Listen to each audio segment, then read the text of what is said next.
this like blew my mind, thinking about sales in terms of well, from a trauma informed lens, but also specifically thinking about consent, and to use an example of consent that like anybody could understand, even if the rest of this is kind of new for you to consider, the ethical implications of like, well, if they still showed up, then that's my green light, could be taken to like a dating perspective where someone could say, well, they still showed up to the date. They obviously knew I wanted to sleep with them. Or like they still came into my house. They knew I wanted to sleep with them. They came into my bed. They knew I wanted to sleep with them. So at any point, you know, I can then use that as justification for whatever happened next, which of course we all know is like not not true. Like at any point, your consent can change. You get to change your mind that this is no longer a consensual relationship.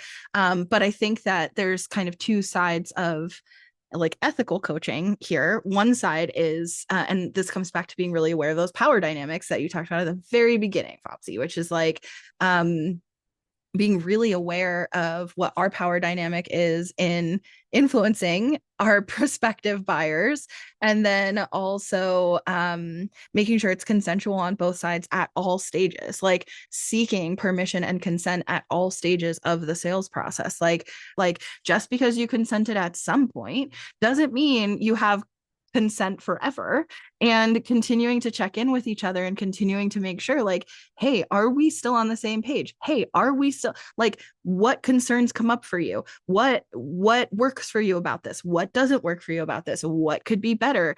Even from a follow-up perspective, and this I think has been like kind of revolutionary for me, is like, especially on a sales call, is getting the consent on the sales call of like, okay, so this is what I would like to send you. Is it okay if I send this to you after this call? This is what I'm going to send. Great. Then I would like to follow up with you by X date. If I haven't heard from you first, I would like to reach out again. Would that be appropriate? And what's the best way for me to do that? Would you like me to just send you an email? Would you like me to follow up where we first met on social media? If I have your phone number, is it okay if I send you a text? Like, just get that consent and set that expectation up front.